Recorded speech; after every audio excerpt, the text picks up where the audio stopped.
the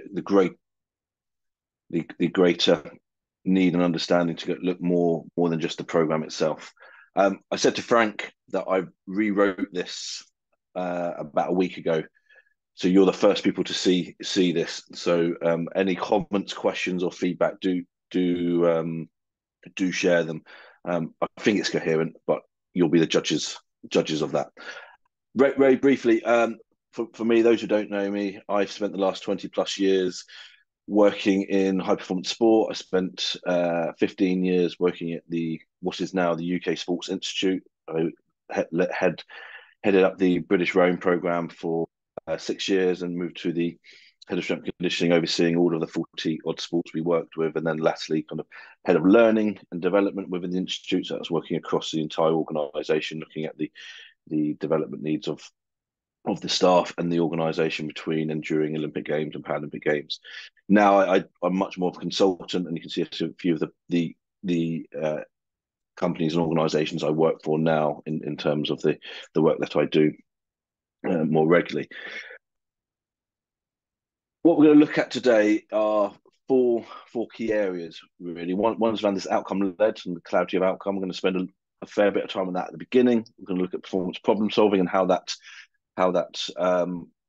comes together in the idea of outcome led and really going for adaptation led programming.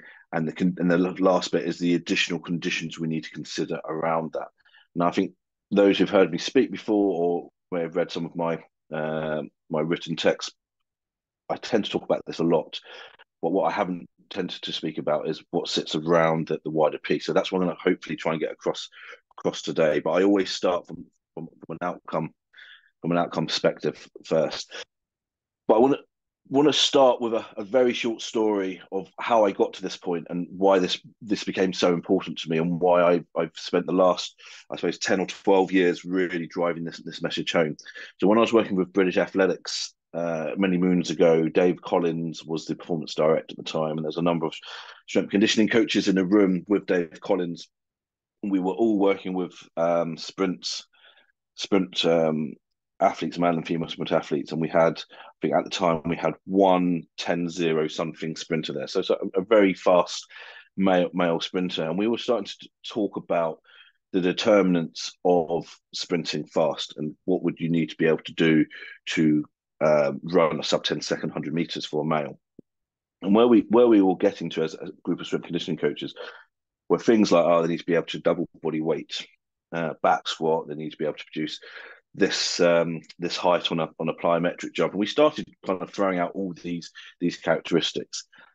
And you could see Dave getting really angry in the corner. In fact, you may know him, John Kiley was in the room as well. And we were all debating this, and Dave Collins got really angry, kind of slammed his hand on the table and said, "You need to stop making strength conditioning look good. All you're talking about is what you are responsible for and what you think is important for running 100 meters, and the scores that you are talking about are only making strength conditioning look good, and you're not making performance look good. So what is it really that makes performance look good, and how do we really go forward to try and understand how to make performance look good?" And that kind of stuck with me for a number of reasons. One is, he's absolutely right. Strength conditioning coaches have a very good habit of identifying things which make them look good in terms of, they got stronger, they got faster, without really a consequence of why that's important and how that links directly to performance. And that's where I'm going to spend a bit of time. And that first general approach, where I first kind of introduced to strength conditioning and through my education in my early formative years, was very much a traditional approach. We get taught how to do a load of exercises, and then we make this leap of faith that it's going to have an impact on performance, and that we would see, if you improve your leg strength, you're going to row faster. Now, that might be true, but it doesn't actually answer the question about what really makes the boat move quickly. And because we're going from a traditional approach, we go from almost an exercise-led, more generalistic approach. We improve all these physical characteristics. It will make the boat go faster or make any athlete improve. And that's one where I kind of started trying to pull this story apart, really, and trying to get a sense of, well, what's the alternative? And I know many people probably see what I've put here on the right hand side as a as a well, that's really simple, and we're doing that already. But I don't think we're doing it well enough. If from my experience and having worked with hundreds of strength conditioning coaches across the globe, and actually hundreds of sports coaches from across the globe, I still don't think we are specific enough or more targeted around what we're trying to achieve. We're not clearly defining the intended outcome of what we want, and therefore, when we try and find the solutions that we want to apply to this, we're limited because we have to find solutions to the performance problem, which are wide enough to provide a measure of success across multiple different ways of looking at that outcome. Whereas when what we're going to talk about today is being really specific about one outcome and how we can determine what we really want to change in that. And the idea, and I'm not going to go through it today, but the idea is that we're not just talking about, for rowing, for example, we're not just looking at one outcome. You might have 3 or 4 outcomes that you want to achieve, but we're going to separate them all and make sure that each and every one of those has a clearly defined methodology behind how we're going to make that change. And again, this sounds really stupid when I say it, but what does this really mean? And it is about working backwards from performance. Now, you often hear people talking about reverse engineering. Reverse engineering, I think, actually is actually a wrong terminology, because you're not reverse engineering implies that you are deconstructing performance and you're rebuilding it in the training and the methods that we have to improve performance. We're not doing that. What we're looking for is like defining what we absolutely have to change and work out what we have available to us to get to that point.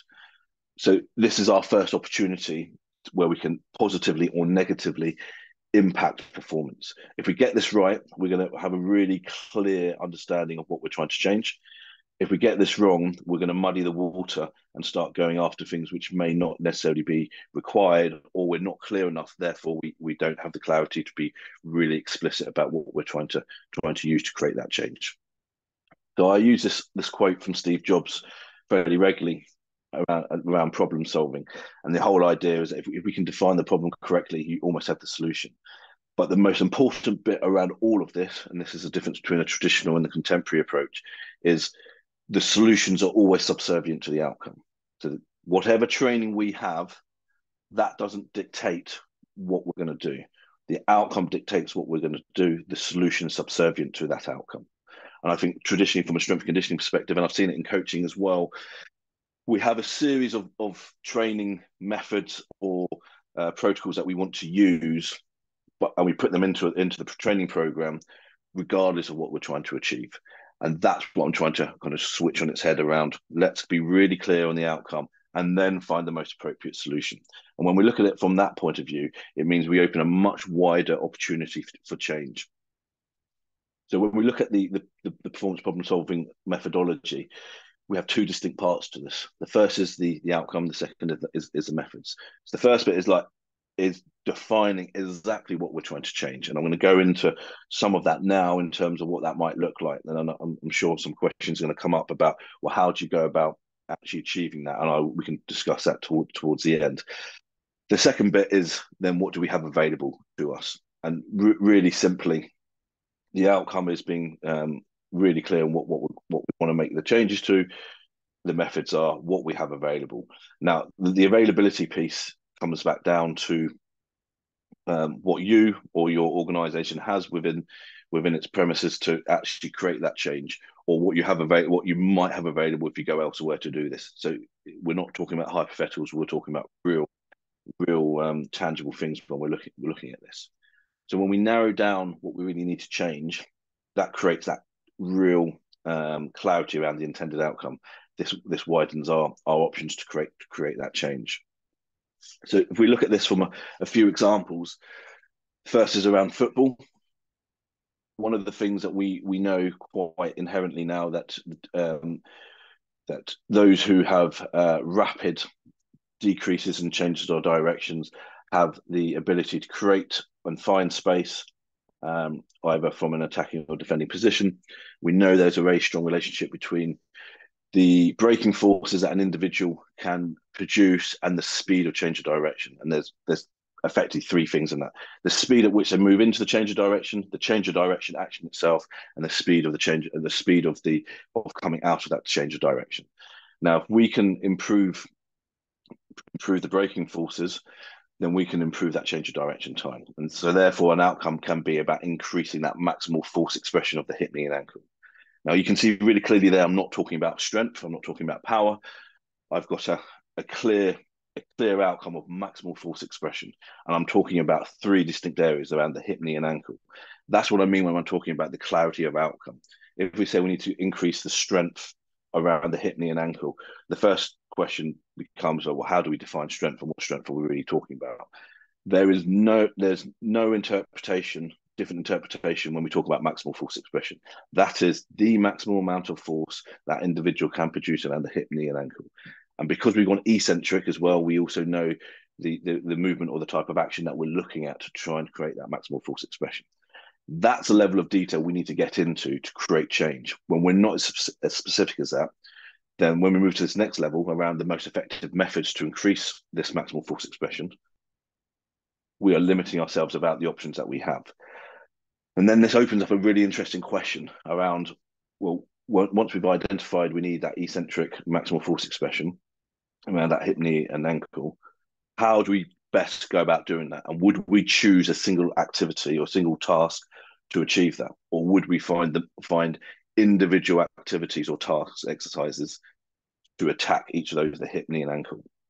Now, there isn't necessarily a wrong or right answer here, but it forces us to have that question around, are we genuinely overloading those areas, which I'll get onto later in this presentation too, around that topic. Can we be explicit around the activities we need to do? We look at it from a rowing perspective. We want to decrease the 2,000-meter rowing performance time. Again, we know there's a large body of evidence suggesting that maximal force expression, and if we've been really explicit, concentric maximal force expression of the knee and hip extension is highly related to 2,000-meter rowing performance. Therefore, an outcome is to increase that maximal force expression, or the concentric maximal force expression of the knee and hip. Again, this opens up the question, what is the most effective method to increase that force expression of the knee and hip? And I'm going to go talk a little bit more later around this, and particularly about the kind of the terminology that people have traditionally used around functional training, and should we be using what people normally term functional exercises to do this type of work, or can we be more broader in how we achieve this? And then finally, when we're looking at a triple jumper from more of a rehabilitation point of view, if we're looking to return a triple jumper to full training post a patellar tendinopathy, what we're trying to do is increase that collagen synthesis. So we know strain is a primary stimulus for collagen synthesis, not muscle contraction type. Therefore, we know the strain that we create around that patellar tendon has to be greater than what the individual triple jumper's habitual capability is. Now, what that means is if a triple jumper can put up to male triple jumper can put up to 17 times body weight on the final step of the triple jump, a single leg knee dip is not going to touch the sides in creating enough strain to create an adaptive response. Therefore, we must consider the individual's physical capability and therefore match the demand of the task to meet the demand of the intended outcome of that individual. So again, what is the most effective method to achieve that strain above what a triple jumper can already do? Now, you can take strain to maximal force or rate of force or work capacity, and you can switch triple jumper to any of the athletes that you work with. But we still have to answer that question: what is the most effective way to achieve that? And one of the big things we ask the strength coaches I work with and the sports organizations I work with is for the individuals to be more open-minded about what they've traditionally been taught about from a strength conditioning perspective versus what are less talked about areas. And one of the things I will get onto is about the use of machine weights and other types of activities which actually may be much more aligned to an intended outcome and therefore more functional for that individual than what we traditionally look at. So what we have here then is a model that we've created, and where we've got intended outcome sitting in the middle. We've got the experience of the tissue. We've got what's intended within the program and what's delivered by the athlete. And I'm going to go through each of those sections as well, which will kind of bring those areas I discussed that we're going to talk about throughout this presentation around the problem solving and the outcome led and adaptation led. But we're going to work through each of those to kind of look at beyond just the programming itself. But what we know from an outcome led piece is that we have clarity on the outcome. We know it's adaptation focused. We need to create the conditions or optimize the conditions for adaptation. And therefore the exercise intention must meet the outcome of the intended demands of whatever that task that individual is doing. And one of the things I will say to everybody, when we do not achieve what we're looking for, then we need to look at ourselves and what we've actually created, both from the programming and from the conditions we've done, because training outcome is 100% specific to the training completed. So whatever training has been completed is exactly what you'll get. So if it isn't what you wanted, then we need to look at what's actually happened, and that's the first place we need to start when we're not reaching that outcome. So the first bit I want to talk about is about the experience by the tissues, or what is experienced by the tissues. And one of the things we know from a kind of strength conditioning point of view, and very kind of crudely putting, is these two things: change is determined by the change in the structural qualities and the neural activation of the muscle. And those are the two key things that we're generally going after. When we're going for the structural qualities, we're looking more at the kind of pronation angle or the muscle volume, sarcomeres, lengths and series, etc. The neural activation is much more the rate and timing of muscle contraction in a more coordinated task. So what we've created is this training intention framework, where we have three distinct outcomes that we're looking for. We put them on a triangle because I'm going to talk you through why we use this as a framework, because it helps us kind of better with our decision making around what we're actually trying to change here. So from a training intention framework, we have structural, which is we are generally trying to change the structural integrity of the tissues that we're placing load or placing stress upon. That means, again, we're trying to change the maximal force or hypertrophy or rate of force by actually changing the integrity of the muscle tendon unit. From a local and global coordination perspective, these are very different tasks, and I often think these things get misconstrued or get lost in translation when we're talking from a strength conditioning point of view. That they kind of get talked about, but not enough.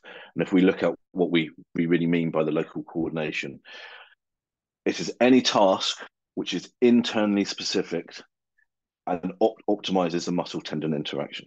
Now you'll be like, well, what does that actually mean? Because that's a lot of words which can be interpreted there. What we're saying is that a muscle tendon unit will behave in a very particular way when it's completing a task. So there's a rate, a timing, and a magnitude of muscle contraction, which will influence how that muscle tendon interacts. From a local perspective, there is internal specificity of that rate, timing, and magnitude of muscle contraction when you're completing a task. So the task might not look like the actual outcome task, but internally, the muscle tendon is behaving almost identically to what you would experience within the sporting task itself. I haven't put the slide up on this one here, but there's some really fascinating work by a Danish group, by a lady called Mette Zerbes, who looked at the muscle tendon activity of the semitendinosus muscle group, and looked at that through a change of direction and a kettlebell swing, or a number of exercises, but it was effectively the kettlebell swing. And she found that the kettlebell swing had almost identical rate, timing, and magnitude of muscle contraction. So there was a very locally coordinatively similar action of the kettlebell swing to a change of direction action of the semitendinosus muscle tendon unit. Now that gives us a really interesting insight that actually a kettlebell swing looks nothing like a change of direction. But if you're rehabbing after an ACL injury, like a kettlebell swing is low impact, but high force, high rate and timing similarities from a coordinative perspective to the task itself. So you can see it quite quickly. That's a coordination task and not necessarily a structural adaptation task. Then we move to this globally coordinative outcome, which is internally specific, identically to the local coordination bit I just described, but it also has to externally be specific to the outcome task. So therefore, the muscle tendon behavior has to behave identically or near identically to the task that's actually been completed. So if we take sprinting, for example, you'd want the semitendinosus to behave identically during the running task as it would be in the exercises we give that, which is why we end up using things like plyometrics, bounding based activities, because there's an awful lot of similarities internally specific in terms of the rate, timing, magnitude of muscle contraction, and externally specific in terms of the actual task itself being completed. Now, I'm going to look at this from a rowing perspective. We would often do strength training to change the structural integrity of the quads and the glutes and hamstrings. The local coordination bit around the hips and the low back, we would often use power strokes on the ergometer, and then from a global coordination piece, you end up doing an awful lot of this on the water or the field.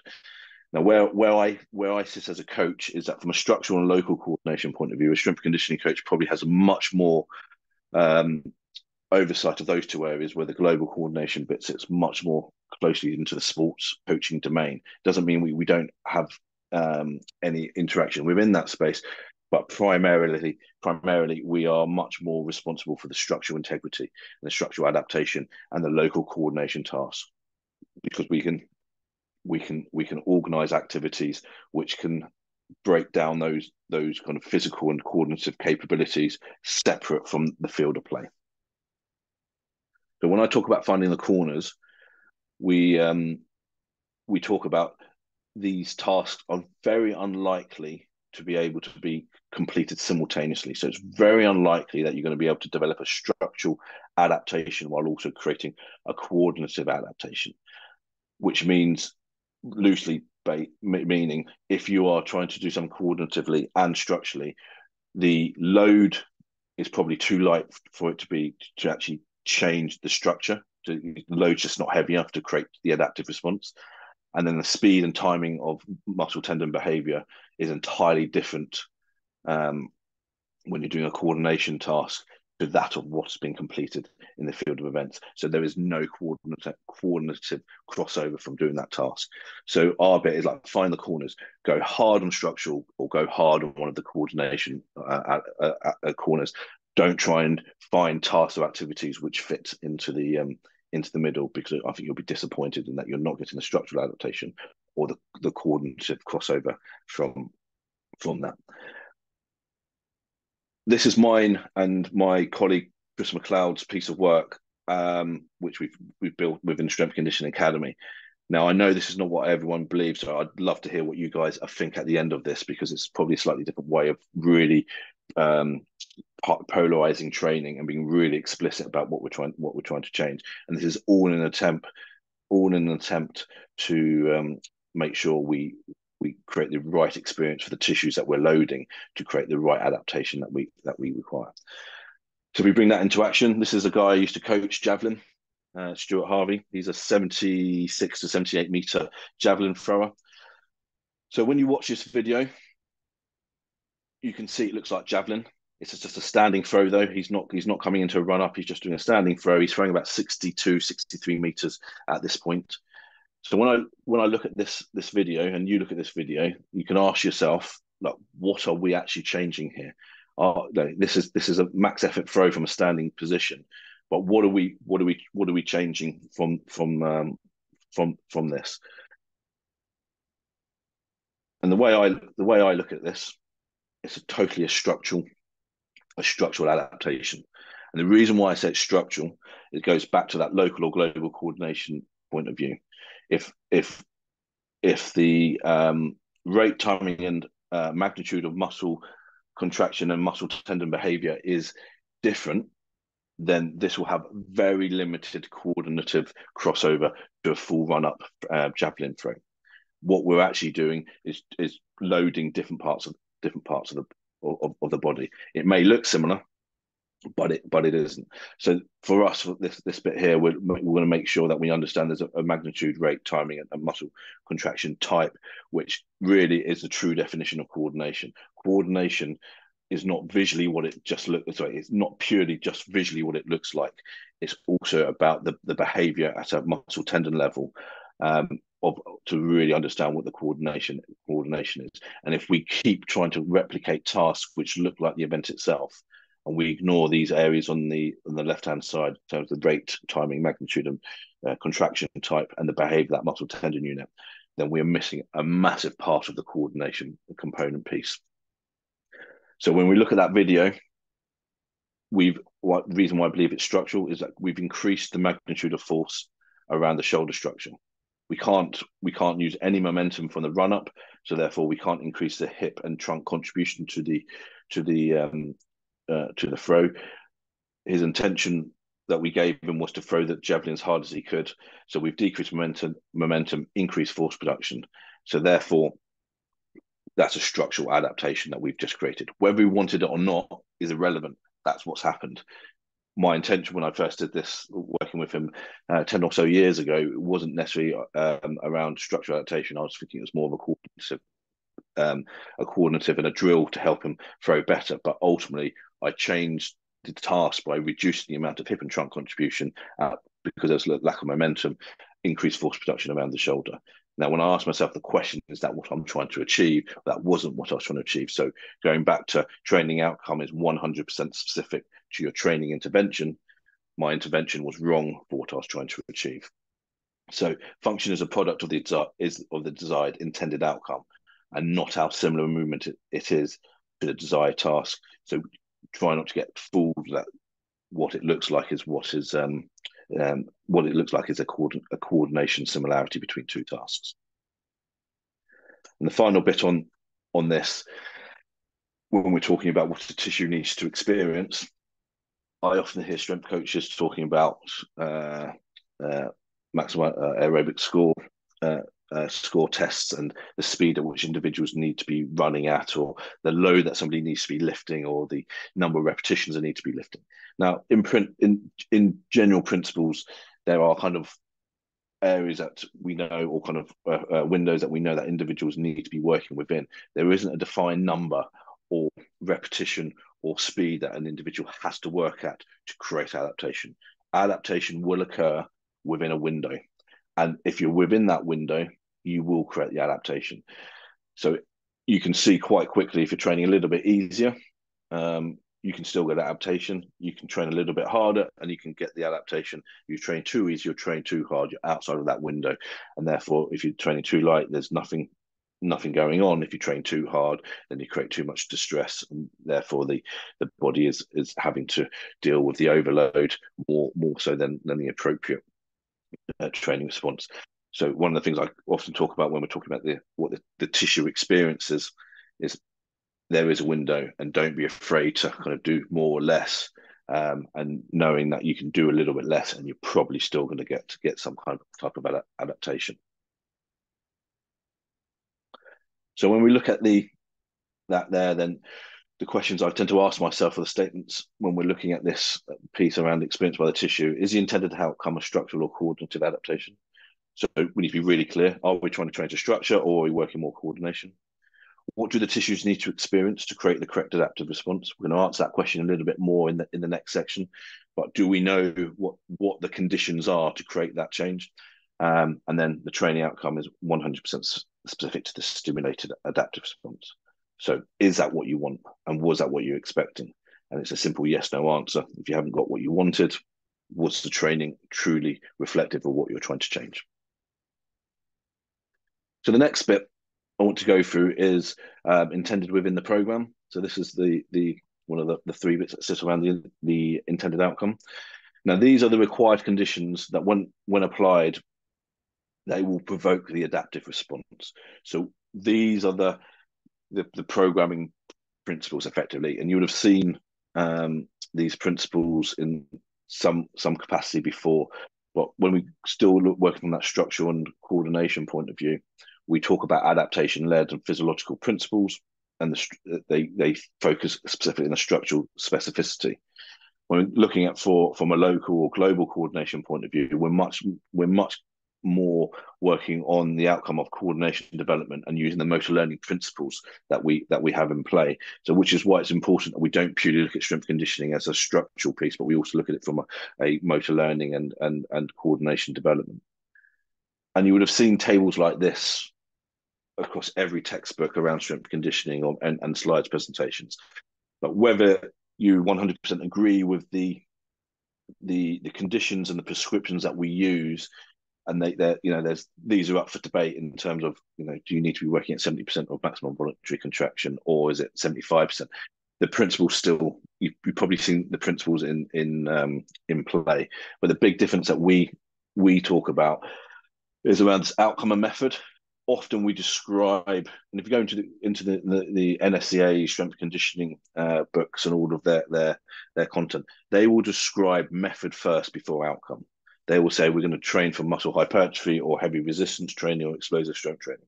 Now, for me, these are all methods, and when you talk about methods first, you are prioritizing a generalistic approach before coming to an outcome approach, which is why on the far left hand side we talk about increasing muscle and tendon mass, maximal force expression, rate of force development, and tissue tolerance. And we're trying to identify an outcome first and then equate that to the method that we need, which then comes with a series of conditions that we must create, which then comes with a series of prescription parameters that we must deliver to make sure we achieve those to achieve those outcomes. So we always go outcome first, purely to prime ourselves to think about what are we really trying to change. And you would have heard this before, and I've been guilty of this in the past. And I know the few of the individuals that I've been working with most recently are still trying to wrestle with this, that they're describing the outcome with the method of training. So how many of us have we heard a strength coach or even a coach turn around and said, we just need to get stronger? It's like, well, that's a method of training. It's not an outcome.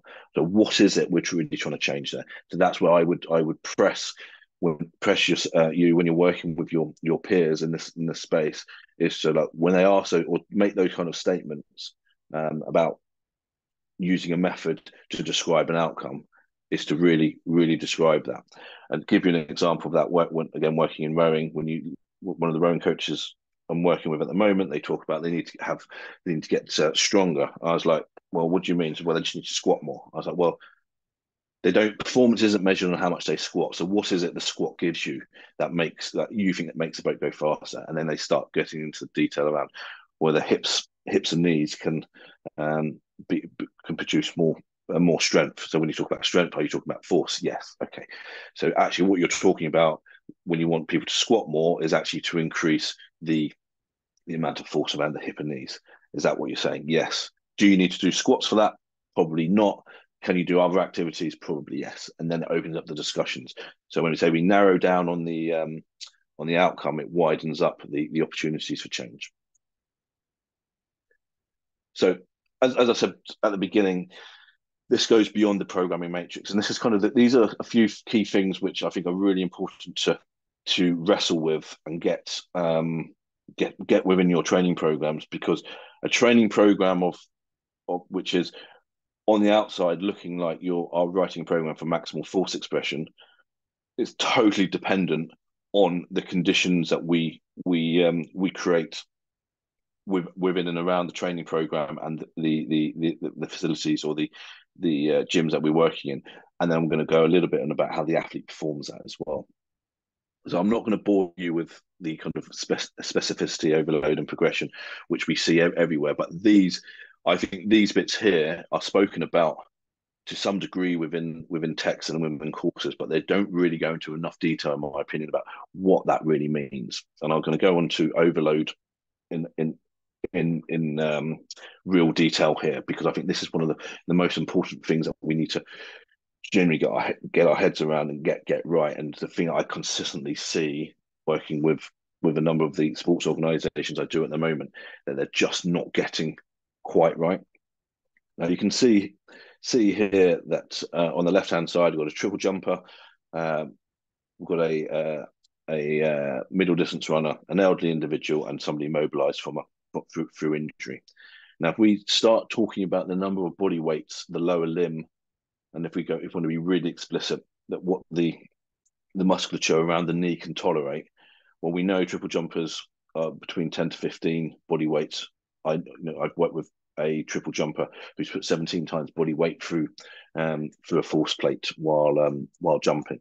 So we know that the body can go through some genuinely high load. We know middle distance female runners are producing between 2 and 5 times body weight while running. We know as we are getting to aging individuals, that the amount of body weight that these aging individuals put through them becomes less and less, and therefore they potentially are putting up to 2 times body weight, and that might be climbing stairs, for instance, rather than generally walking. And then we know that an immobilized injured tissue has a massively reduced capability to put load through the tissues. So then we have to ask ourselves the questions like, what exercise will provide an opportunity to load greater than what they can habitually already do? And then the question then becomes, and this is really crude, I know, but if we're looking at the female middle distance runner and they can put, let's say, 3 times body weight through their quads around the knee while running, and they're weighing 50 kilos, well, we're basically saying they can roughly put 150 kilos of force through their quads around their knee. And then the question then becomes, if they're squatting 60 kilos, what is 60 kilos actually doing from an adaptive response? In my opinion, absolutely nothing. They are not overloading their habitual capability. The musculatures around the knee can already produce 50 or 60 kilos. It's producing 150 kilos of force while running. So then, going back to the point, our exercise program has to meet the demands of the training out of the intended outcome. Then we haven't even touched the sides of what this really looks like. And this, for me, is a really important factor within training programs. And this is the single biggest area I see fault with the organizations and coaches I work with, that the training program on paper is developing a maximal force expression or whatever physical characteristic. You go into the gym and you see them perform, seeing them coaching the athletes, and the athletes performing the task, and it looks okay. And then you ask the simple question, well, how much can they already do in their task that they do as a living or within the daily task of an elderly individual? And then you're saying, well, okay, how is that actually getting to or above what they can already do? And then comes back to the point, is that enough load to create an adaptive response? Probably not. So what is actually happening there? So going back to training outcome is 100% specific to the interventions. The intervention hasn't achieved what we're looking for. And this becomes really important when we're starting to look at non-athlete populations or rehabilitating populations as well, because we can see, like, if we say take the triple jumper to the elderly individual, you have an Achilles issue, the triple jumper is not going to do the Alpherson method of 3 times 15 times body weight single leg calf raises. It might do it in the early days to kind of just get some low gentle movement in there, but is that really going to prepare them 15 times body weight when they get back to competition?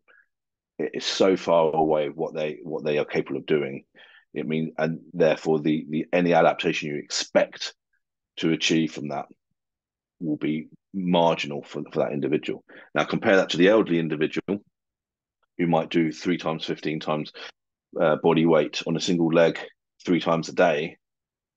You would expect that individual to make quite significant changes because you're working at their habitual capability already. And that's the important bit, is to really understand what the physical demands of those individuals are. Now, if we look at this from a running and deceleration perspective, in the blue we've got vertical ground reaction forces, and in the center we've got the speed people are running, so from 3 meters per second to greater than 10 meters per second. In the red at the bottom we've got the contact time. You can see contact time reduces as we get closer to the 10 meters per second, but the vertical ground reaction forces that we have increases. So when you're running closer to 10 meters per second, you're putting 4 to 5 times body weight through your system. If you're jogging at 4 meters per second, then you're putting 2.8 body weights for your body. I forgot to put the reference on this, but if you do want the reference, I will share that with you. I've just created a visual to make it a little bit easier to see all the kind of key variables within this. And then you look at the change of direction, so the decelerations, again, 5 to 10 times body weight to the decelerations. So this becomes really interesting when we're starting to look at running and plyometrics and the other types of strength training you might want to be doing. Because if you're a 9 to 10 meter per second runner, are your plyometrics genuinely creating 4 to 5 times body weight of load through the system? Now, the reality is, when you look at some of the work by Mark Jarvis and his PhD around plyometrics, that there isn't a single plyometric task working at 30 or 40 centimeter height from elite or novice individuals, which goes above three body weights. So that automatically tells us a 30 or 40 centimeter box jump or a depth jump is going to do very little for a high speed runner. You're going to need to get the body weight much greater to create an adaptive response. So when we look at this work by Dawn and his colleagues in 2012, this is looking at different speeds and increasing speeds, looking at stride characteristics, peak force developed by the muscles, and the peak muscle contributions to the vertical ground reaction force. And I'm most interested in the peak force developed by the muscles. And you can see the ones in blue, how they increase as running speed increases. So you're looking at the glute max to like under half a body weight at 3.5 meters per second, but it goes to almost 2 and a quarter body weight when you're getting closer to 9 meters per second. Look at the hamstrings as well. The hamstrings going 2 times body weight in the swing phase. It's going to almost 9 times body weight during the high speed running. Now, what task is producing 9 times body weight within the training program? And then you have to start really kind of crossing that bridge. Are we genuinely creating enough overload in the training programs we're doing, or are we just filling the program with exercises which may not have as much impact as we think it is? So these are the things that we need to kind of genuinely consider. What are and we tend to use body weight as a way of measuring this. How many body weights is that individual putting through the system while they are competing? When we're training, are we able to match that? So then this comes to the next bit about using the most effective exercise to develop those required qualities.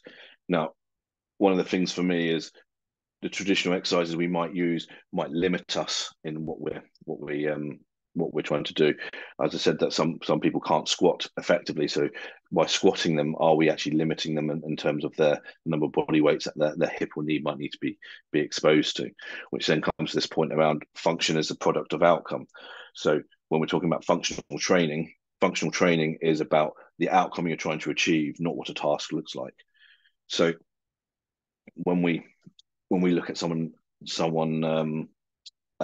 squatting, and this is from a lot of rowing examples, if the lumbar spine can only tolerate 1 body weight of external load placed upon them, but the quad needs 2 times body weight. So let's put this into real terms. This is an 80 kilo rower. They can tolerate 80 kilos through their lumbar spine of additional load, but the quad needs 160 kilos. Well, the lumbar spine is limiting what the lower body can actually is actually being exposed to. So the load is not great enough to create any adaptive response around the quad. So the exercise becomes redundant because it's no longer changing what we think it's changing, and all we're doing is overloading the weakest part of the system. Now, I'm not saying squats are the enemy here, and I'm not kind of banging down these exercises, but I want us to kind of genuinely think about like the exercises that we're doing, and are we actually putting enough load through the body to create the changes we want? Now, we don't squat to improve as a primary focus to improve trunk loading. We primarily squat to improve hip and knee extension forces. And if we can't load that heavy enough because the lumbar spine is intolerant to that, we are not developing hip and knee extension forces. Therefore, that's a missed opportunity to create change. So these kind of statements and questions I ask when we start looking at intended in the program: what is the most effective exercise that can create that change? What are the specific conditions that are required to create that change? Do you know those conditions? Because they should be the things that lead and guide us through through this process. And the next bit is around training the adaptation and not the exercise. We need to create the conditions and overload the system to create that adaptation. And that might mean we have to move away from traditional exercises or consider a type of exercise to be the most effective way to create that adaptation. The last bit I'm going to spend the last few minutes on is around delivered by the athlete. Now, from a coaching perspective, I'm a firm believer that we are responsible at providing the environment that enables individuals to perform the desired intended outcome. Therefore, that means we have to create the training program. The training program has to have the right conditions in there.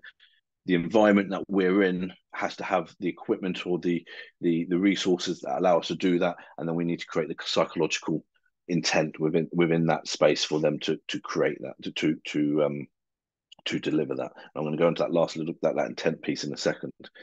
Now, the athlete has to apply the directed mental effort and have the correct decision making to achieve the desired intended outcome. Now, that often starts with us as coaches providing real clarity about why they are doing what they're doing and how that will impact their wider performance piece, rather than it just being come in the gym, we'll set the gym up and off you go. There has to be a real understanding to get that directed mental effort. So I talk about two things: intent and intensity. Intent is the mental effort that an individual has to apply within a training session. The intensity is the physical effort. Now, the physical effort is what we prescribe in terms of kilograms, distance, watts, whatever it might be. But the individual has to have the mental effort or the intent to genuinely go after that. And if they don't, therefore, we will have to reduce the physical effort to match their mental effort, which is why the intent becomes such a critical part within the programming. And we can write the best training programs with all the correct conditions and the correct loadings and everything in there and the wonderful environment.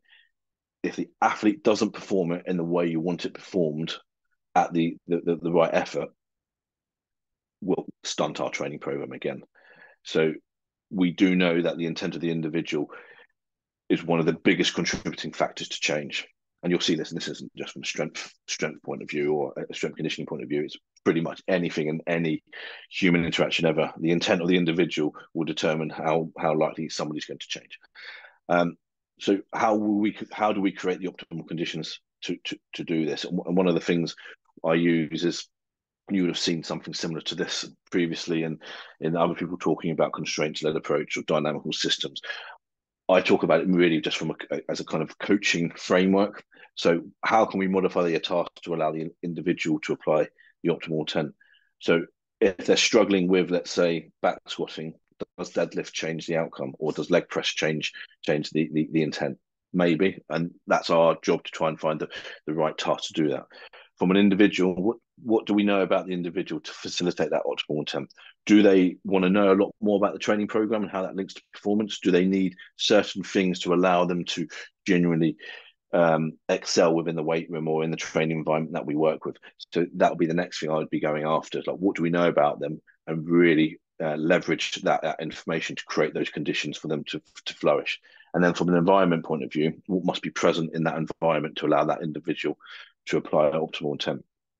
One of the stories I talk about is the lightweight men GB rowers I used to work with. They would train at the same time as the GB men's hockey program, and I used to always have them training on the platforms next door to the hockey players, and indirectly or subconsciously they didn't realize they were doing it, but they were competing with the hockey players, and both squads, their training performances went through the roof because they had a bit of ego against each other who was lifting the most. So you can recreate the environment around that. So again, the last bit here is the athlete's intent isn't as important as the intensity. The program and the targeted adaptations are only as good as how it's executed. So absolutely critical the athlete executes it exactly how you want it to be done.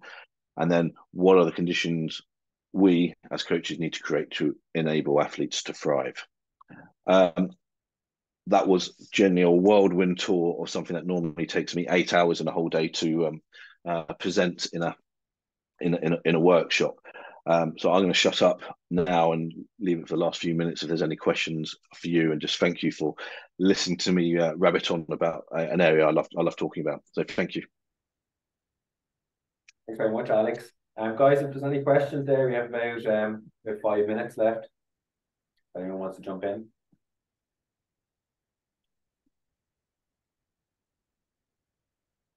Stunned into silence. That's the don't know if that's a good thing or a bad thing. I have a question there, if you don't mind. Yeah, Luke. Okay, go for it, Luke. Thanks very much for your content there. It's very good. Just thinking about your structure, local and global triad there, and maybe this is just random pictures you chose, but let's say when you think about your global or your structural first, you had the hip sled, then your local with the static erg, and then your global on the water. Are you using, let's say, the static erg on purpose to limit the movement pattern compared to rowing on water, compared to, let's say, a dynamic erg or an ORP3? So for me, I'd say both static or dynamic erg would still be a locally coordinative a locally coordinative task, because ultimately it's close enough to rowing, but it's not rowing. But the hypotheses from some of the testing we've done is how the hip and the trunk and back coordinate with each other, is fairly similar to that, or almost identical to what that would be on the water. So you can overload that coordinative component, or the magnitude, the rate, or the timing on an ergo, which you just can't do in the boat because of these stability constraints. So you can overload that coordinative component. When the programs I've worked with tend to work much more closely on static ergos, although that's starting to change now with more dynamic ergos being available. So, but in real terms, I don't think it makes that much of a difference. Cool, thanks. Alex, Jonathan Gibson here at the Athlete Clinic. Just ask you a quick question on your normal go-to process for addressing the limiter within a chain. As you expressed earlier on about the lumbar area, you might be a little bit weak when you're trying to load up 2 times, 3 times quad strain. What is your general process for trying to deal with that problem? Do you tend to move towards strapping, or do you tend to move towards a structured development program for that area, or what frame of mind would you put across that particular problem? I'm gonna always say context is king here. So yeah. If we're close to a major competition, or it's an athlete's final Olympiad, the chances are I'm not going to go after that structurally.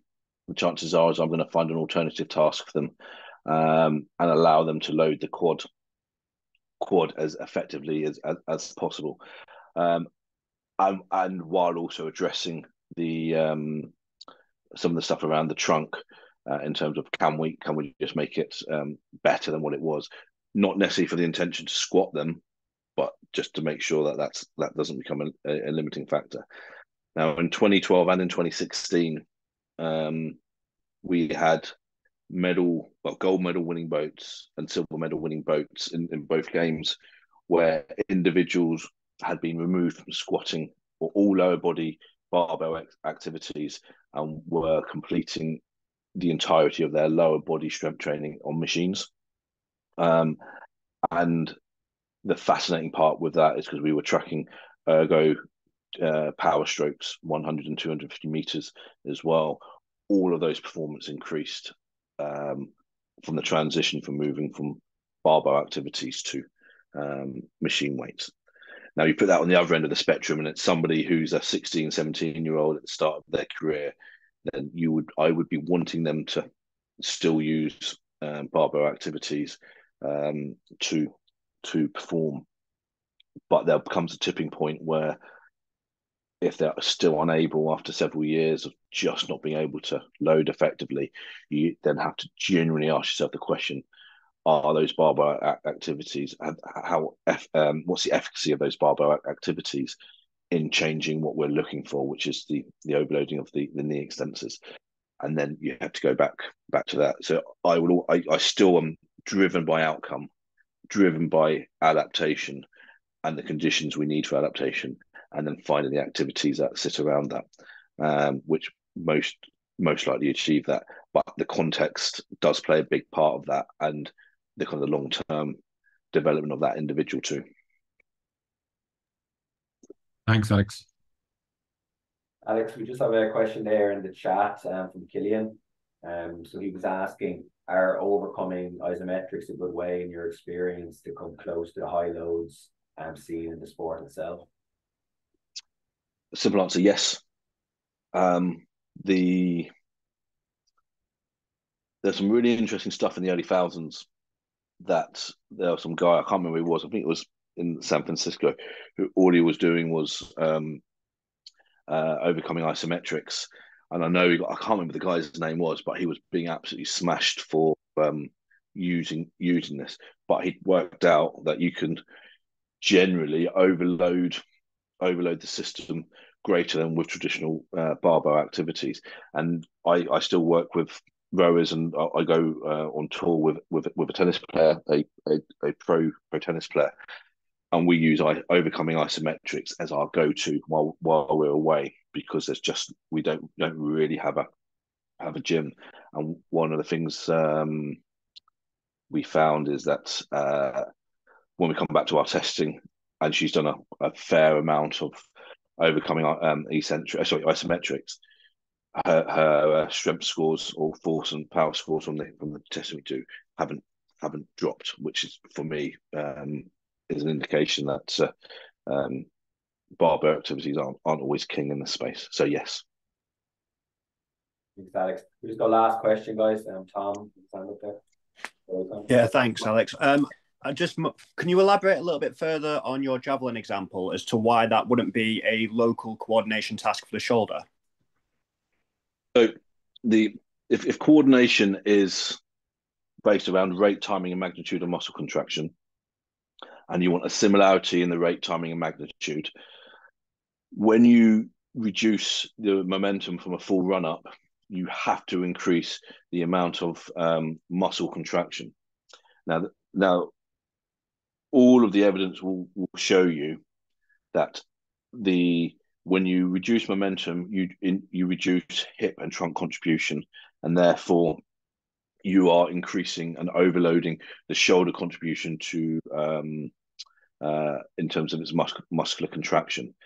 Now, for me, that's when you're increasing huge amounts of muscle contraction around the shoulder, that is entirely coordinatively different to what the shoulder is supposed to be doing in the full task itself. The contribution should be between 15 and 20% to the throw.